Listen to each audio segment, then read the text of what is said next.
बिहार चुनाव, उसमें जो पहले दौर का मतदान होना है उसके लिए चुनाव प्रचार आज खत्म हो गया, आज समाप्त हो गया। ये 71 सीटों पर वोटिंग होगी और ये होगी 28 तारीख को। उससे पहले सबके मन में यह सवाल है कि क्या होगा इसका एक्स फैक्टर, कौन से मुद्दे तय करेंगे बिहार की तकदीर। नमस्कार, आप देख रहे हैं आज तक और मेरे साथ पटना विधानसभा से ये विशेष पेशकश जिसमें आज बात बिहार की राजनीति की हो रही है मेरे सहयोगियों के साथ। तो सबसे पहले तो सवाल यही है कि पिछले 30 साल में 15 साल लालू प्रसाद यादव के हाथ, सत्ता उनकी पार्टी के हाथ, और पिछले 15 सालों में नीतीश कुमार और उनकी पार्टी। लेकिन इस बार के चुनाव में कौन होगा वो एक्स फैक्टर जो तय करेगा बिहार की राजनीति में सत्ता का केंद्र कौन होगा। नमस्कार, मैं हूं चित्रा त्रिपाठी। बिहार विधानसभा के चुनाव में दो चेहरे अहम हैं जिन पर सभी की निगाह टिकी हुई है। एक तरफ है एनडीए की ओर से मुख्यमंत्री नीतीश कुमार, तो वहीं दूसरी तरफ है महागठबंधन की ओर से मुख्यमंत्री पद के दावेदार तेजस्वी यादव। सभी की निगाहें इन्हीं दोनों पर, लेकिन सबसे बड़ा सवाल जो बड़े बड़े होर्डिंग्स और पोस्टर्स एनडीए के लगे हुए हैं उसमें सिर्फ और सिर्फ प्रधानमंत्री नरेंद्र मोदी की ही तस्वीर है। नीतीश कुमार आपको कहीं भी बड़े होर्डिंग्स में नजर नहीं आएंगे। सवाल यही है कि आखिर इस तरह से नीतीश कुमार का गायब होना, इन होर्डिंग्स में नहीं रहना, आखिर क्या दर्शाता है।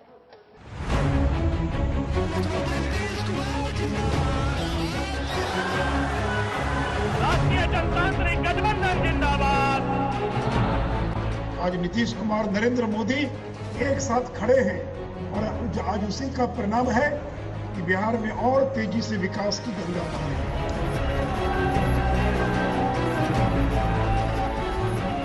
नीतीश जी की अगुवाई में भाजपा, जेडीयू, हम पार्टी और वीआईपी के गठबंधन के पक्ष में बिहार का मत स्पष्ट है। बिहार में एनडीए के नेता नीतीश कुमार हैं। 15 साल से बिहार में सत्ता की बागडोर उनकी उंगलियों से बंधी है। उनके इरादों का तीर जिस लक्ष्य को भेदता रहा है वही एनडीए का लक्ष्य रहा है। लेकिन इस चुनाव में बीजेपी के पोस्टरों में सिर्फ प्रधानमंत्री नरेंद्र मोदी ही दिखते हैं, नीतीश कुमार गायब है। बीजेपी ने नीतीश कुमार का पोस्टर, फोटो अपने उससे गायब कर दिया, क्योंकि उनको लग रहा है कि नीतीश कुमार की वजह से शायद वो ना उनकी सीटें न कम हो जाए या उन्हें हार जाए। लेकिन इम्पैक्ट पूरा था, जनता ने मन बना लिया है कि यहाँ पे जो है राजग गठबंधन को, एनडीए को, ये बीजेपी और जेडीयू के गठबंधन को बुरी तरह हराना। क्या नीतीश कुमार इस चुनाव का एक्स फैक्टर है, जिनके प्रति लोगों का लगाव या नाराजगी चुनाव के नतीजों को प्रभावित करेगा? आखिर बीजेपी क्यों प्रधानमंत्री नरेंद्र मोदी के भरोसे ही है, जबकि बिहार चुनाव में एनडीए का चेहरा नीतीश कुमार है? एक तरफ बीजेपी ने होर्डिंग से लेकर अखबारों में दिए इश्तेहारों में सिर्फ प्रधानमंत्री नरेंद्र मोदी पर फोकस किया है, तो दूसरी तरफ आरजेडी के तेजस्वी यादव लगातार मुख्यमंत्री नीतीश कुमार पर हमला बोल रहे हैं। सब लोग जानते रहे कि नीतीश कुमार जी भाषण देले बाड़े, घूम घूम के कहते रहे कि बिहार में समुंदर नहीं ना है, लैंडलॉक्ड स्टेट है, जमीन से घिरा हुआ है, इसलिए कारखाना नहीं लग सकता। नीतीश जी, आप थक चुके हो, आपसे बिहार संभलने वाला नहीं है। एक तरफ नीतीश पर तेजस्वी का तेज कटाक्ष है, तो दूसरी तरफ नीतीश की सभाओं में जगह जगह लालू प्रसाद और तेजस्वी के लिए लगते नारे उनके गुस्से का इम्तिहान ले रहे हैं। कहीं एक स्कूल बनाया था, अगर पढ़ना चाहते हो तो अपने बाप से पूछो, अपने माता से पूछो कि कहीं कोई स्कूल था, कहीं कोई स्कूल बन रहा था, कहीं कोई कॉलेज बना था, जरा पूछ लो। तो ना मत देना ना, तुम मत देना। तुम 15-20 लोग हो या हजारों लोग हैं, उसकी फिर एक बार ताली उठा लीजिए एकदम पूरा। देख लो, अरे देखो ना पीछे, अगल बगल देखो ना। पता नहीं बीच में क्या बोल रहे हो जी, क्या बोल रहे हो? जरा हथवा उठाओ, कैगो अनाप शनाप बोल रहे हो, जरा हाथ उठाओ। चारा चोर है सब, चारा चोर। यहाँ पर ये सब हल्ला मत करो। तुमको अगर वोट नहीं देना है मत दो, बिल्कुल। लेकिन जरा बताइए भाई, ये हल्ला कर रहा है सही है कि गलत है? जरा बोलिए जोर से। अब सुन लिया ना, जिसके लिए आए हो यहाँ पर उसका वोट और बर्बाद करोगे। वो हमारे ही साथ था, छोड़ करके भाग गया उधर ना। नीतीश कुमार की पहचान हमेशा एक संयमित और सुलझे हुए नेता की रही है, लेकिन इस चुनाव में 69 साल के नीतीश एंग्री ओल्ड मैन बन गए हैं। चाहे लालू के समधी चंद्रिका राय की सभा रही हो या बेगूसराय या मुजफ्फरपुर की, हर जगह नीतीश का गुस्सा उनके संयम के पैमाने से छलक जा रहा है। हालांकि आज भी लोकप्रियता के मामले में नीतीश कुमार बिहार के दूसरे नेताओं पर भारी पड़ते दिख रहे हैं। CSDS लोकनीति के ओपिनियन पोल के मुताबिक नीतीश कुमार की लोकप्रियता भले गिरी है, लेकिन बेहतर मुख्यमंत्री के लिए नीतीश कुमार अब भी नंबर 1 है।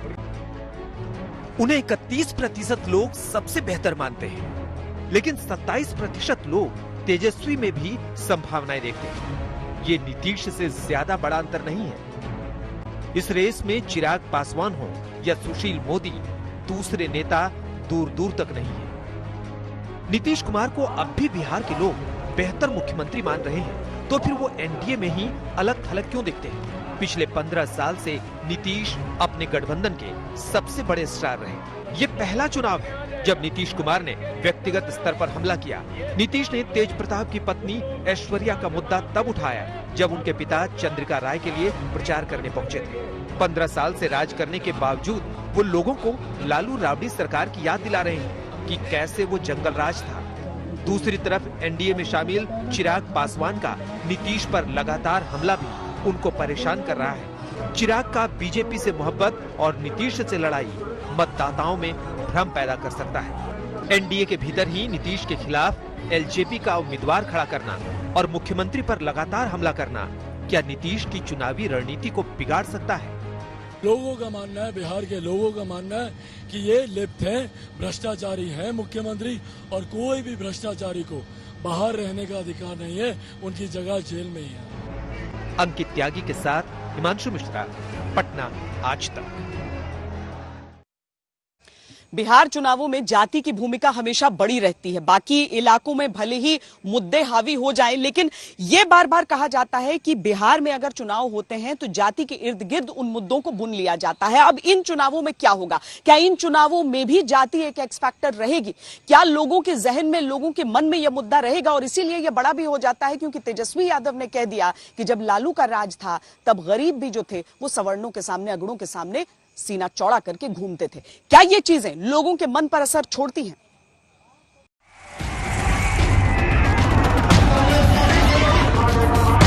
नीतीश कुमार मुख्यमंत्री बारे डबल इंजन की सरकार बा।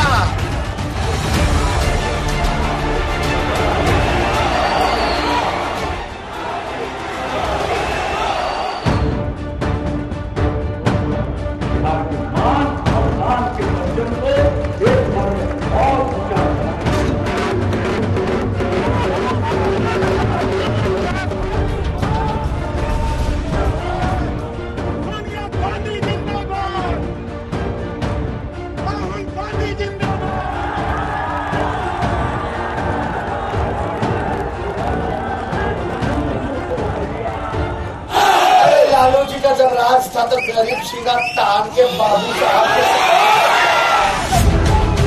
बिहार में पहले चरण के चुनाव प्रचार की समाप्ति से पहले एक नया शोर उभरा जाति का। महागठबंधन और आरजेडी के नेता तेजस्वी यादव ने सामाजिक न्याय की ऐसी दुहाई दी जिसमें बीच चुनाव में जाति का जिन्ना खड़ा हुआ। लालू जी का जब राज था तो गरीब सीधा तान के बाबू साहब के। लेकिन सब लोगों को साथ लेंगे। जो काम करेगा कर्मचारी सम्मान मिलेगा, जो गलत काम करेगा सजा मिलेगा। बिहार में जाति का सवाल कितना अहम होता है इसको आप ऐतिहासिक घटनाओं से समझ सकते हैं। आजादी से पहले यहाँ जनेऊ आंदोलन था जिसमें यादवों और दूसरी कई पिछड़ी जातियों ने जनेऊ पहनना शुरू किया था। फिर आजाद भारत में जेपी आंदोलन के वक्त संपूर्ण क्रांति का नारा दिया गया था तो पटना के गांधी मैदान में हजारों लोगों ने जनेऊ तोड़े भी थे। और उसी जेपी आंदोलन से दो नौजवान नेता निकले, लालू प्रसाद और नीतीश कुमार। पिछले 30 साल से बिहार की राजनीति इनके ही इर्द गिर्द घूम रही है। पहले 15 साल लालू और उनकी पत्नी राबड़ी का राज रहा और उसके बाद पिछले 15 साल से नीतीश।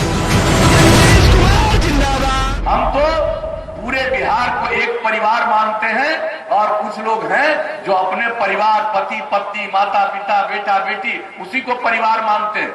और हम तो पूरे बिहार को एक परिवार मानते हैं, पूरे बिहार की सेवा करना और किसी भी पक्ष की उपेक्षा नहीं करना। फिलहाल तेजस्वी के बयान के मद्देनजर बिहार में जाति का समीकरण देखिए। सबसे बड़ा आधार यादवों का है, जिनकी आबादी करीब 13% है। कोयरी कुर्मी 11% है। दलितों की आबादी करीब 16% है। मुसलमानों की आबादी करीब 17% है। सवर्णों में राजपूत और ब्राह्मण 5-5% हैं, जबकि भूमिहार 4% है। तेजस्वी ने बाबू साहेब बनाम गरीब का नारा उछालकर पिछड़ी जातियों को लामबंद करने की कोशिश की। हालांकि 2019 में लोकसभा चुनाव से पहले उन्होंने सामान्य श्रेणी के लिए सरकारी नौकरियों और शिक्षा में 10% आरक्षण का विरोध किया था, जो उनको महंगा पड़ गया। ये जो आरक्षण जो है वो स्वर्ण अमीरों को मिला है, ना कि स्वर्ण गरीबों को मिला है। हमने पहले भी कई बार कहा है। आप बताइए, जो इनकम टैक्स रिटर्न भरता हो उसको भी आरक्षण है, जिसके पास 5 एकड़ जमीन है उसको भी आरक्षण है। 2020 का ये चुनाव बताएगा कि नीतीश का तीर निशाने पर लगेगा या लालू के लाल की लालटेन जलेगी। विकास और बदलाव के चाहे जितने दावे किए जाएं, लेकिन बिहार की चुनावी राजनीति जाति के धूरी पर ही घूमती है। बिहार के पहले मुख्यमंत्री श्री कृष्ण सिंह थे, जो भूमिहार जाति से थे, और उप मुख्यमंत्री अनुग्रह नारायण सिंह राजपूत जाति से। तभी से भूमिहारों और राजपूतों में सत्ता संघर्ष शुरू हो गया। लोहिया और जयप्रकाश के कांग्रेस विरोधी तेवर के अंजाम तक पहुंचाने तक कांग्रेस की पकड़ कमोबेश हर जाति पर थी। लेकिन 1977 के बाद पिछड़ी जातियां कांग्रेस से छिटक ली गई। 1990 में मंडल आयोग की सिफारिशें लागू होने के बाद पिछड़े, दलित और मुसलमान लालू के साथ हो गए। सवर्णों में राजपूत और भूमिहार कांग्रेस से पहले छिटके और जनता पार्टी के साथ आ गए और फिर जनता दल में। जब लालू को उनके ही साथी नीतीश कुमार ने चुनौती दी, तो उन्होंने पिछड़ी जातियों में गैर यादव वोटों को लामबंद करना शुरू कर दिया। ओबीसी के अंदर ही अति पिछड़ी 22% जातियों को मजबूत करने का वादा करके नीतीश ने अपनी सियासी जमीन मजबूत कर ली। उसी तरह नीतीश ने दलितों में महादलित बनाकर एक नया वोट बैंक तैयार किया। इसके तहत ही रविदास जैसी दलित जाति को नीतीश ने महादलित की श्रेणी में डाला, जो पहले लालू के साथ होते थे। बिहार में वोट का ध्रुवीकरण कभी धर्म के नाम पर नहीं हुआ, जाति के नाम पर जरूर वोट के समीकरण बनते रहे और उसका फायदा घाटा भी सियासी दलों को होता रहा। लेकिन बिहार एक ऐसा राज्य है जहां विचारधारा के नाम पर दूसरे राज्यों के लोग चुनाव जीतते रहे। समाजवादी खेमे में मधु लिमे महाराष्ट्र से, जॉर्ज फर्नांडिस कर्नाटक से और शरद यादव मध्य प्रदेश से आए और बिहार ने उन्हें बार बार जिताकर संसद में भेजा। सासाराम में मनोज सिंह के साथ सुजीत झा, पटना, आज तक। बिहार के चुनाव में सबसे निर्णायक मोड़ तब आया जब तेजस्वी यादव ने 10 लाख नौकरियों का वादा कर दिया। बीजेपी ने 19 लाख नौकरियों का वादा किया। चलिए, अच्छी बात है, नौकरियों की चर्चा तो हो रही है। पहला मंत्रिमंडल की बैठक में मेरा पहला कलम चलेगा तो एक साथ देश के इतिहास में पहली बार 10 लाख नौजवानों को सरकारी नौकरी। इस एक वादे ने बिहार में चुनाव प्रचार का व्याकरण बदल दिया और देखते ही देखते बन गया एक्स फैक्टर। हर चुनावी रैली में तेजस्वी का 10 लाख नौकरियों का वादा जब जोर पकड़ने लगा, तो जवाब में बीजेपी भी 19 लाख रोजगार के अवसरों का वादा लेकर आई। बिहार जिस स्टेट में इतना पोटेंशियल है, जिनके नागरिक पूरे देश पर जाकर के उनके ताकत दिखा रहे, हर एक में, हर राज्य में आज बिहार के लोग के स्किल के वजह से उनको उधर रोजगार मिलता है। बिहार की राजनीति में इस बार रोजगार एक सकारात्मक और अहम मुद्दा बन गया है। इसकी वजह भी है, एनओएसओ के आंकड़ों के मुताबिक बिहार में सिर्फ 12% लोग ही नौकरी करते हैं। ये आंकड़ा देश के 18 प्रमुख राज्यों में सबसे कम है। बिहार में कमाई का सबसे प्रमुख साधन स्वरोजगार ही है। बिहार की करीब 56% आबादी स्वरोजगार पर निर्भर है। साथ ही इनमें करीब 34% ही ऐसे हैं जो अपने दम पर ये काम करते हैं। हालांकि जब शुरुआत में तेजस्वी ने 10 लाख नौकरियों का वादा किया, तो नीतीश ने तंज कसा कि इसके लिए पैसा आएगा कहां से। न कोई जानकारी है कि कहां होगा। आजकल हम देखते कहता है इतना लोगों को नौकरी दे। अच्छा, ऐसा कहीं है कोई दुनिया में जी? आप उतने लोगों को नौकरी दोगे तो बाकी को क्या नहीं दोगे? सबको दे दो। आप पैसा कहां से लाओगे? जिसके चलते अंदर गए उसी पैसा से होगा। क्या राज्य में तो नहीं पैसा होगा?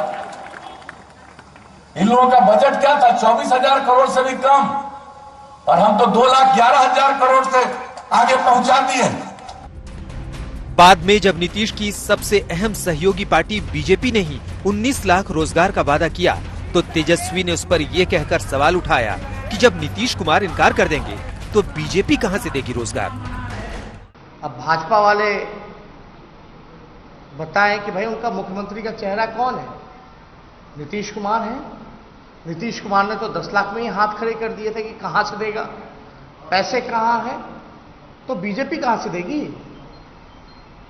कौन करेगा? नेतृत्व तो नीतीश कुमार कर रहे, उन्होंने तो पहले ही हाथ खड़ा कर दिया।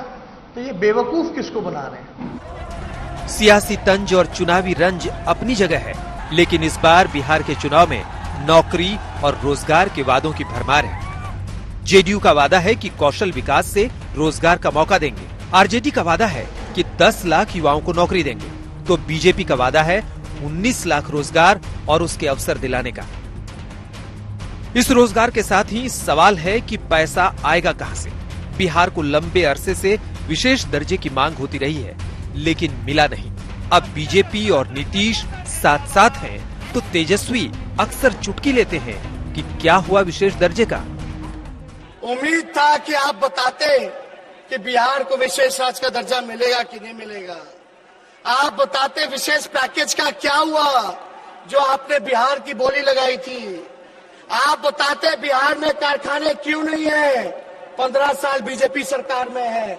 आप बताते रोजगार की आपने कितने लोगों को सरकारी नौकरी देने का काम किया। सामाजिक न्याय और विकास की बात पहले भी होती थी, लेकिन इस चुनाव में इन सबसे ऊपर रोजगार का मुद्दा आ गया है। रोहित सिंह के साथ हिमांशु मिश्रा, पटना, आज तक।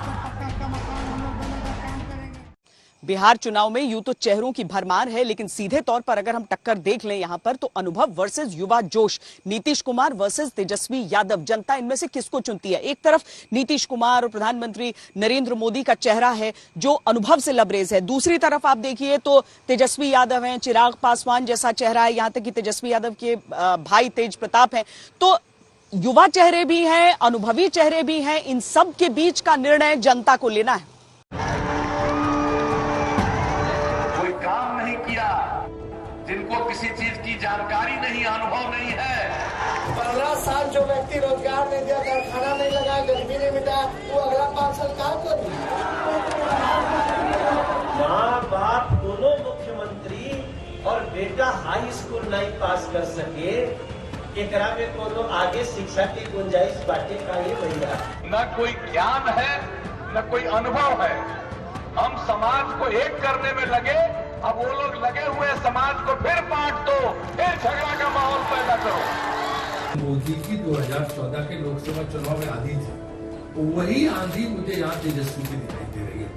मुझे नीतीश जी के साथ कंधे से कंधा मिलाकर काम करने के लिए सिर्फ 3-4 साल का ही मौका मिला है। बाकी तो यूपीए के साथ संघर्ष करने में बिहार का टाइम गया है, लेकिन इन 3-4 वर्षों में भी कहीं पर 3-4 गुना काम किया, कहीं पर 5 गुना तेजी से काम किया गया है। पहले दौर की वोटिंग के लिए जाने से पहले बिहार की जनता के मन में एक बात जरूर होगी, उन्हें अनुभवी नीतीश कुमार और उनके पीछे खड़े प्रधानमंत्री नरेंद्र मोदी जैसे दिग्गज नेता पर भरोसा करना चाहिए या फिर नौजवान तेजस्वी यादव पर। 30,000 करोड़ से भी ज्यादा। नेता कौन सा पसंद है?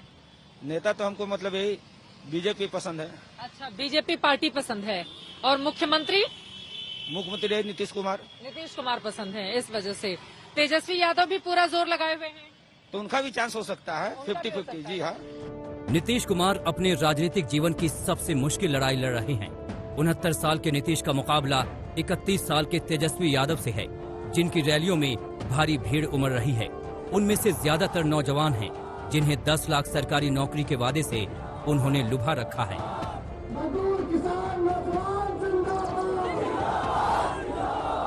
आज नौकरी होगा तो मैं गाड़ी के धुमावे भी नहीं। तेजस्वी की रैलियों में उमड़ती भीड़ ने नीतीश कुमार की मुश्किलें बढ़ा दी हैं। अब तक बिहार में वही बीजेपी की नैया पार लगाते थे, लेकिन इस बार उन्हें प्रधानमंत्री नरेंद्र मोदी का सहारा है। बिहार को अभी भी विकास के सफर में मीलों आगे जाना है, नई बुलंदी की तरफ उड़ान भरनी है। अब बिहार को नरेंद्र मोदी और नीतीश कुमार की अनुभवी जोड़ी और तेजस्वी यादव के युवा चेहरे के बीच चुनाव करना है। नीतीश कुमार ने अपनी हर रैली में तेजस्वी में अनुभव की कमी को मुद्दा बना रखा है। कोई काम नहीं किया, जिनको किसी चीज की जानकारी नहीं, अनुभव नहीं है, अपने सलाहकारों के माध्यम से कुछ भी बोलना और मेरे खिलाफ बोलना, हमको इन सब चीजों से कोई मतलब नहीं है। मेरे खिलाफ बोलने वालों को खूब प्रचार करने का मौका मिलता, कर लो प्रचार। दूसरी तरफ तेजस्वी यादव अपने अनुभवहीन होने का जवाब पूरे भरोसे के साथ देते हैं। उनका कहना है कि 18 महीने उप मुख्यमंत्री रहते हुए उन्होंने 50 साल का अनुभव हासिल कर लिया है। हमने पहले भी एग्जाम्पल दिया 18 महीने, और ये जो मेरा 5 साल रहा एज अ डिप्टी सीएम भी, एज अ ऑपोजिशन लीडर भी। इतने झूठे केस मुकदमे बिना अपने पिता के गैर मौजूदगी में पार्टी को संभालना और इस प्रकार का माहौल अभी बनाना, आप कह सकते कि जो मेरा जो अनुभव है वो 5 साल का नहीं बल्कि 50 साल का हो चुका है। बिहार की जनता ने नीतीश के काम को देखा है। वहीं तेजस्वी यादव दावा कर रहे हैं कि वो जो वादा कर रहे हैं उसे पूरा करेंगे, क्योंकि उन्हें लंबी राजनीति करनी है। इस आधार पर भी बिहार की जनता को अनुभवी नीतीश और युवा तेजस्वी के बीच चुनाव करना है। इस चुनाव में अनुभवी नीतीश कुमार का मुकाबला बिहार के 2 युवा नेता तेजस्वी यादव और चिराग पासवान से है। अब देखना यह है कि बीजेपी के कंधे पे सवार होकर नीतीश कुमार बिहार में चौथी बार अपनी सरकार बना पाते हैं या नहीं, या फिर ये दोनों युवा नेता मिलकर नीतीश कुमार की सत्ता का तख्ता पलटकर बिहार में एक नया इतिहास रचते हैं। युवा चेहरे की बात करें तो 37 साल के चिराग पासवान भी चुनावी मैदान में हैं। ऐसे समय में जब बिहार में नीतीश कुमार से लोगों की नाराजगी है, तब चिराग पासवान भी उन पर हमलावर हैं। सब जानते हैं कि 7 निश्चय में घोटाला हुआ है, और इसीलिए मैंने क्लियरली इस बात को बोला है कि अगली हमारी जो सरकार आएगी इसकी जांच करवाई जाएगी, और जो भी दोषी हों, ये जांच ये नहीं होगी कि सिर्फ छोटी मछलियों को फांस लिया जाए। अगर इसमें मुख्यमंत्री भी दोषी हैं, अगर उनके भी इसमें आता है कि उनको भी भ्रष्टाचार में उनकी भी भूमिका है, तो उनको भी जेल भेजने का काम हमारी अगली सरकार करेगी। हालांकि नीतीश के खिलाफ आग उगल रहे चिराग प्रधानमंत्री मोदी और बीजेपी के हक में ही बयान देते रहे हैं। ऐसे में अगर अनुभवी बनाम युवा का मुद्दा एक्स फैक्टर साबित हुआ, तो जनता नीतीश और तेजस्वी के बीच फैसला कर चुनाव का नतीजा बदल सकती है। रोहित कुमार सिंह, कुमार कोड़ाल और सुजीत कुमार झा के साथ हिमांशु मिश्रा, पटना, आज तक। बिहार चुनाव में इस बार एक एक्स फैक्टर अनुच्छेद 370 और पाकिस्तान भी हो सकता है। वो कैसे? देखिए, प्रधानमंत्री नरेंद्र मोदी ने ही अपनी रैली में जिक्र कर दिया कि विपक्ष को देखिए, ये तो अनुच्छेद 370 पर हमारे कदम के खिलाफ है, हमारे हटाने के खिलाफ है। दूसरी तरफ पाकिस्तान का भी मुद्दा उठता रहा है। योगी आदित्यनाथ, उन्होंने तो कह दिया है कि देखिए, अनुच्छेद 370 अब जम्मू कश्मीर से हट गया है, अब बिहार के लोग भी जम्मू कश्मीर में जमीन खरीद सकते हैं। ये भी बन सकता है एक्स फैक्टर। तो जानेंगे बिहार में अगर सरकार आरजेडी की बनेगी तो कश्मीर से जिस आतंकवादी को सफाया कर रहे हो, आकर बिहार में पनाह मिलेगा। ऐसा हो नहीं देंगे। केंद्रीय गृह राज्य मंत्री नित्यानंद राय के इस बयान पर बवाल खड़ा हो गया। इसके साथ ही ये साफ हो गया था कि ऐसे ही कुछ और मुद्दों से चुनावी तापमान बढ़ने वाला है। कश्मीर को लेकर प्रधानमंत्री नरेंद्र मोदी ने अनुच्छेद 370 को लेकर कांग्रेस को निशाने पर लिया। जम्मू कश्मीर से आर्टिकल 370 हटने का इंतजार देश बरसों से कर रहा था या नहीं, आज ये लोग इस फैसले को पलटने की बात कर रहे हैं। ये कह रहे हैं कि सत्ता में आए तो आर्टिकल 370 फिर लागू कर देंगे। इस दौरान महबूबा मुफ्ती को नजरबंदी से रिहा किया गया, जिसके बाद उन्होंने राष्ट्रध्वज को लेकर विवादित बयान दिया। मेरा एजेंडा तो ये है, सामने मैंने रखा है। जिस वक्त हमारा ये झंडा वापस आएगा हम उस झंडे को भी उठा लेंगे, मगर जब तक हमारा अपना झंडा डाकुओं ने डाके में ले लिया है तब तक हम किसी और झंडे को हाथ में नहीं उठाएंगे। ऐसे में कांग्रेस ने पूछा कि महबूबा मुफ्ती को बिहार चुनाव के दौरान ही रिहा क्यों किया गया। दूसरी तरफ बिहार के पालीगंज की रैली में योगी आदित्यनाथ ने 370 हटाए जाने को दिलचस्प मोड़ दे दिया। उन्होंने बिहार के लोगों के लिए जम्मू कश्मीर में एक नई संभावना का जिक्र किया। कश्मीर में धारा 370 को सदैव में समाप्त कर दिया। आज अगर पालीगंज का भी कोई नौजवान चाहता है कि उसे पालीगंज के साथ साथ श्रीनगर में भी एक मकान बनाना है तो अब जाकर के वहां पर जा सकता है और श्रीनगर में भी अपने लिए मकान खरीद सकता है। इसके साथ ही कांग्रेस पर हमले के बहाने योगी आदित्यनाथ ने बिहार चुनाव में पाकिस्तान का मुद्दा भी उठा दिया। कांग्रेस सांसद शशि थरूर के बयान का हवाला देकर योगी आदित्यनाथ ने कहा कि कांग्रेस पाकिस्तान के समर्थन में बयान दे रही है। कांग्रेस के नेता पाकिस्तान की तारीफ क्यों कर रहे हैं? इनकी नियत और इनकी मंशा को समझिए। देश के बारे में कितना इनके मन में खोट है आप इसी से अंदाजा लगा सकते हैं। अगर बीजेपी ने पाकिस्तान का मुद्दा उठाया तो बिहार के हिसुआ की चुनावी रैली में राहुल गांधी ने चीन को लेकर पीएम मोदी से सवाल पूछा। सवाल ये है कि जब चाइना हमारी जमीन के अंदर आए तो हमारे प्रधानमंत्री ने हमारे वीरों का अपमान करते हुए ये क्यों बोला कि हिंदुस्तान के अंदर कोई नहीं आया? सवाल भाइयों और बहनों ये है। बिहार में वैसे तो स्थानीय मुद्दे हावी हैं, लेकिन पाकिस्तान और 370 का मुद्दा भी रैलियों में उठ रहा है। वहीं योगी आदित्यनाथ की ताबड़तोड़ रैलियों में पाकिस्तान और 370 का जिक्र हो रहा है। पीएम मोदी ने पहली ही रैली में 370, चीन और पुलवामा की चर्चा से एजेंडा सेट करने की कोशिश की थी। हिमांशु मिश्रा के साथ सुजीत कुमार झा, पटना, आज तक। बिहार के चुनावों में कोरोना वैक्सीन का मुद्दा भी छाया हुआ है और लगातार गर्माता हुआ चला जा रहा है। मुफ्त में वैक्सीन देने का वादा बीजेपी ने क्या किया? विपक्ष ने इस पर तीखे सवाल पूछ लिए और ये कहा कि बाकी राज्यों के लोग क्या बांग्लादेश या पाकिस्तान से आए हैं? तो भारतीय जनता पार्टी की ओर से जवाब दिया गया है कि अगर दूसरे राज्यों की भी सरकारें चाहें तो मुफ्त में कोरोना की वैक्सीन वो अपने लोगों को दे सकती हैं।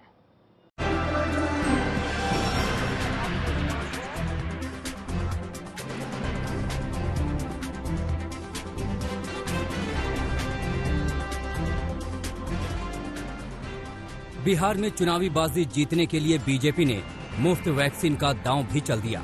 विजन डॉक्यूमेंट में शामिल इस वादे पर लोगों का भरोसा जीतने की वित्त मंत्री निर्मला सीतारमण ने भरसक कोशिश की।